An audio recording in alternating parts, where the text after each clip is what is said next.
I wouldn't really say it like that, but I guess so.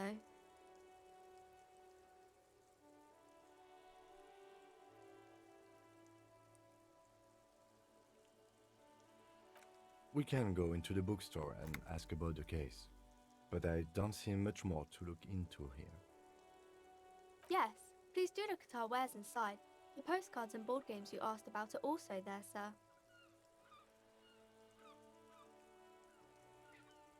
Nothing really, sir. Mum doesn't allow me to sneak around in the back rooms or the cellar. I don't really know what's there.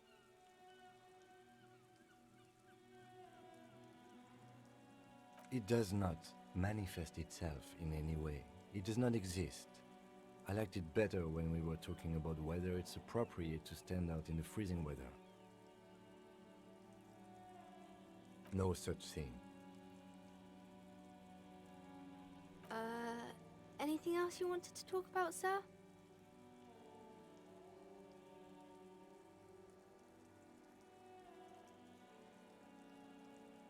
Maybe I can tell you about some of our books instead.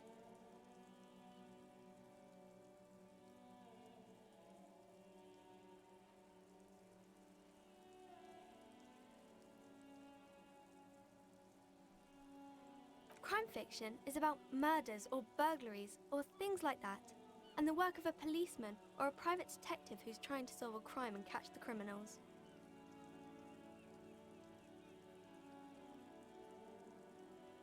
It's exciting to people, I guess. They get to imagine dangerous things, and it's kind of like a puzzle, where you can guess who the criminal is, or how the good guys are going to catch him. You don't look much like a policeman.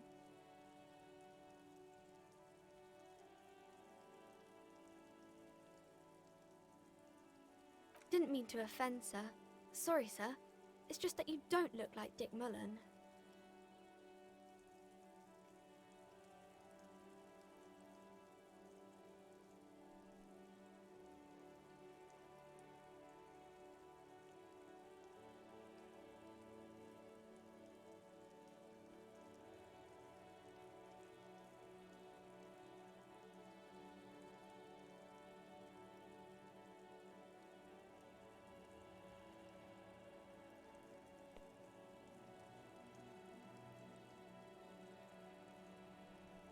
Head, yes. No, it's your soul. Your blue soul.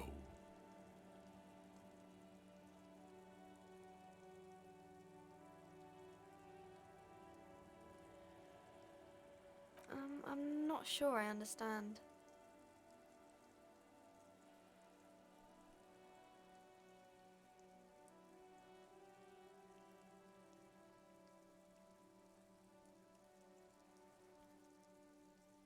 If you say so, sir. He's just a fictional character. He's no match for your soul. Maybe you can show me some real police work, sir. Like in the books.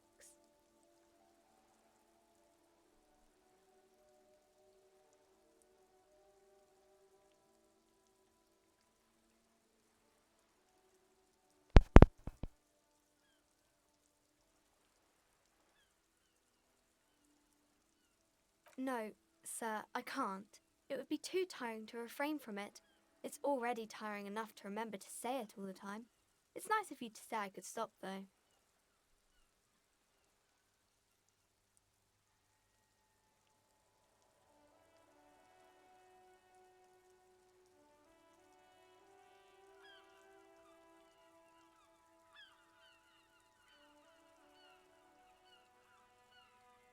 Yes, sir.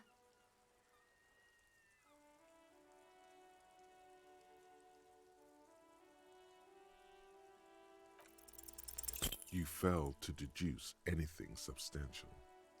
She waits intently.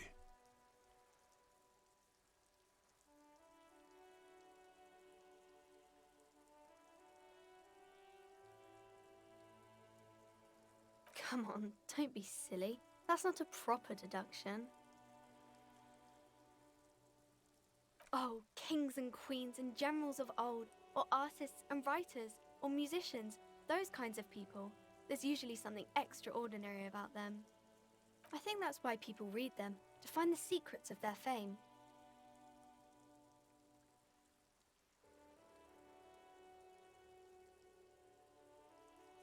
Seems like most people who read those books fail to get more famous from reading them.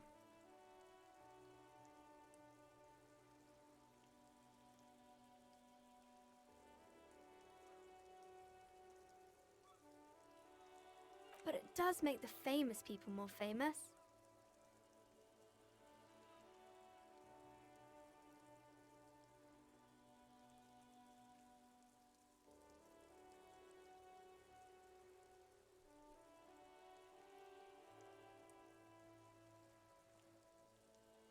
Okay, sir.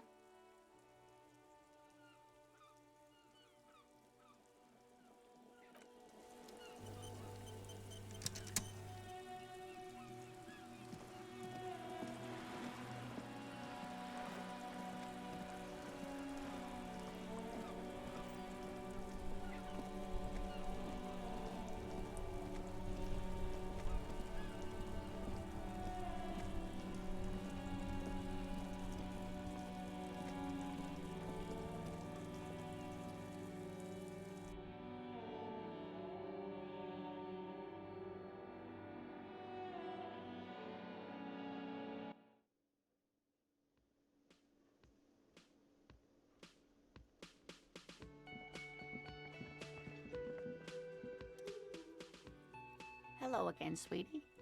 I see you've met up with your colleague. The lieutenant nods politely. Wait, who's Sweetie?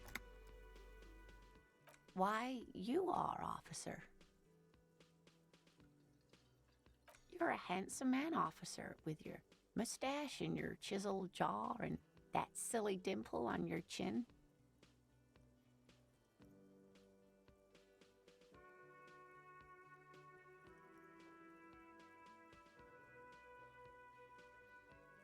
Take heart, officer. You're still a man in your prime. You must forgive me. I'm getting so scatterbrained. I completely forgot to introduce myself. I'm Lena. My husband Morel and I are staying with our friend Gary just down the street, but I come here for tea when they're away.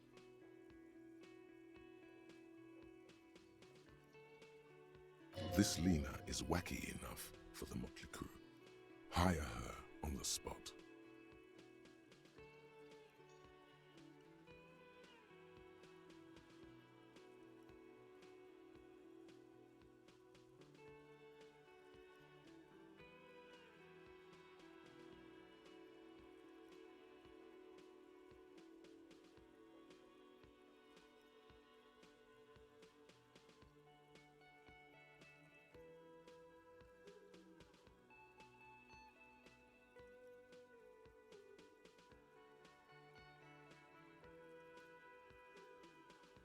Würden Sie gerne mitrollen? Whatever do you mean?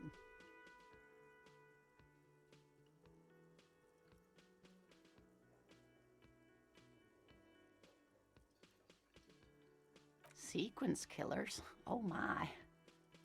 But I think you already have a partner, sweetie. A partner who needs you to help him get a corpse down from a tree.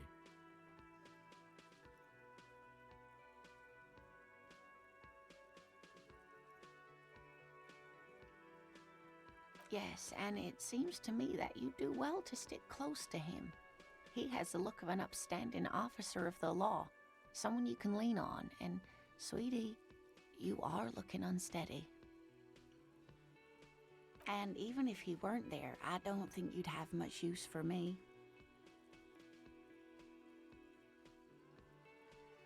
Thank you, but Martinez isn't the most wheelchair-accessible place, you see. I'd slow you down. Perhaps another time.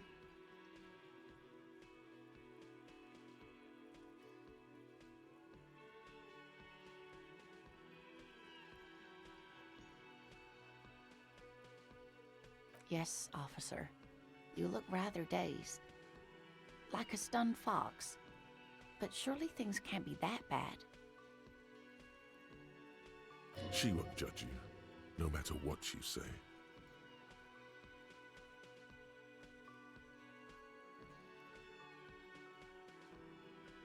Oh my. You know where we are, right?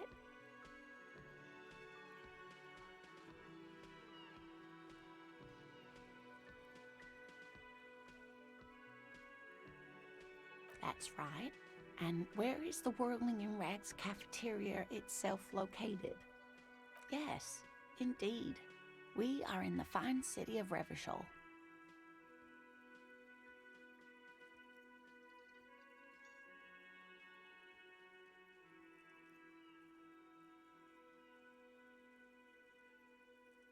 Yes, great. See? We're getting somewhere. What else you know about our city of splendor? Tattered as she may be.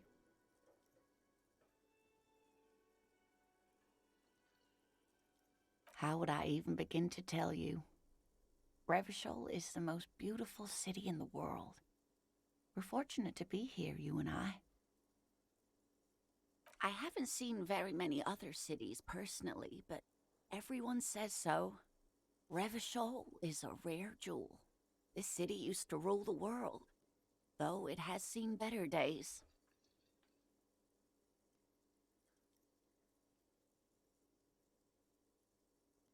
Speaking of history, you know what year it is, yes?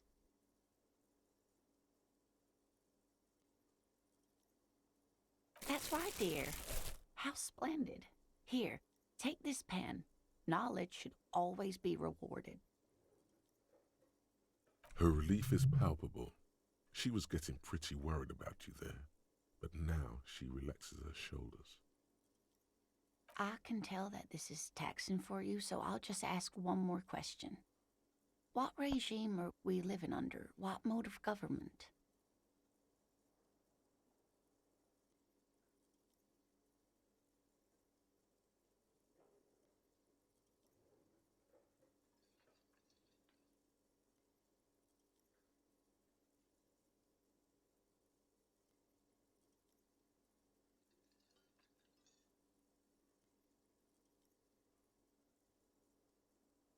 Actually, we are not.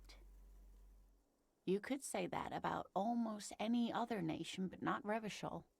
Try it one more time, officer. What mode of government? Damn it. I was really hoping it would be a cop world. Okay, well, let's see.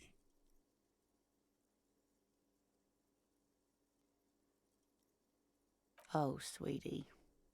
It's really not. There used to be people who thought that way. Other people who wanted those things, but they all went extinct. Revachol is a zone of control led by an alliance of foreign powers called the Coalition. We have almost no government of our own, and certainly no dictatorship of the proletariat. But they still have cops. Oh dear. And you were doing so well. There aren't any cops in Revachol, not in the traditional sense. The status of law enforcement has been a complicated matter since the revolution.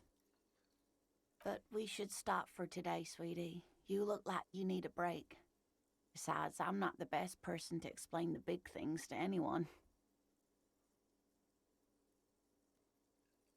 You were doing quite well up until the end there.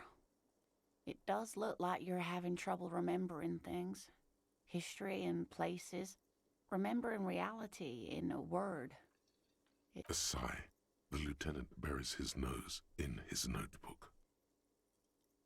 But maybe a fresh set of eyes is what the world needs. And while I'm no doctor, such bouts of amnesia are often temporary, so I wouldn't worry too much.